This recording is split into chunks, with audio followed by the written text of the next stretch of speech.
रतलाम जिले के सैलाना में ब्लॉक कांग्रेस कमेटी ने पूर्व विधायक हर्ष विजय गहलोत के नेतृत्व में राज्यपाल के नाम तहसीलदार कैलाश कन्नौज को ज्ञापन सौंपा। बता दें कि वर्तमान में भारी वर्षा से सोयाबीन एवं धान की फसलों को नुकसान हुआ है। सोयाबीन की फसल में 50% तक फल ही नहीं लगा है। खेती की लागत 2 गुनी हो गई है। वर्ष 2011 में भी सोयाबीन की फसल के दाम 4,300 रुपए प्रति क्विंटल थे और 2024 में भी उसी दर पर खरीदी हो रही है। वर्तमान में किसानों की आर्थिक परेशानियां बढ़ी है, जिसमें बिजली की दर, रासायनिक खाद की कीमतों में वृद्धि, डीजल सहित अन्य कृषि उपकरणों में बेतहाशा वृद्धि हुई है, जिससे किसानों को आर्थिक नुकसान हो रहा है। वर्तमान में सैलाना क्षेत्र में अतिवृष्टि होने से सोयाबीन की फसलें गलने लग गई है। जो बची है उनमें पीला मोजक बीमारी हो रही है, जिससे फसल पूर्ण रूप से नष्ट होने की कगार पर है, जिसका तुरंत सर्वे कराया जाए। किसान हित में देखते हुए सरकार को 6,000 रुपए प्रति क्विंटल की दर से फसल की खरीदी कराई करनी चाहिए। हुआ ये वही सरकार है।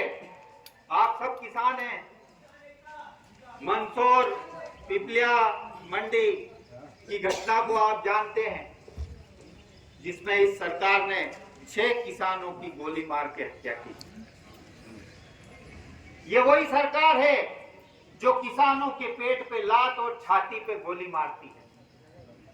तो हमको समझना होगा, ये लड़ाई हमको लड़नी होगी।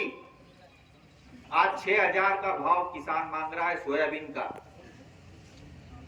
आज 6,000। आज लागत इतनी बढ़ चुकी है कि किसान अपनी खेती घाटे में कर रहा है।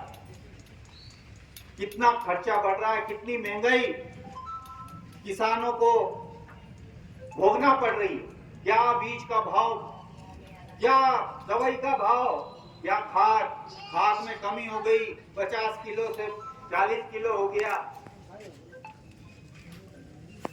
दवाई आसमान पे चली गई। 20,000 25,000 रुपए का मक्का का बीज। के राज में कभी पूर्व मुख्यमंत्री कहते थे कि किसानों को मैं 2 गुना फायदा कराऊंगा, लाभ का धंधा कृषि को बनाऊंगा।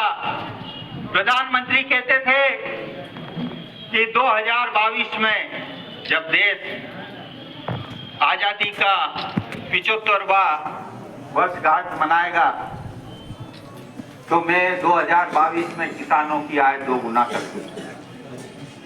ये वादे,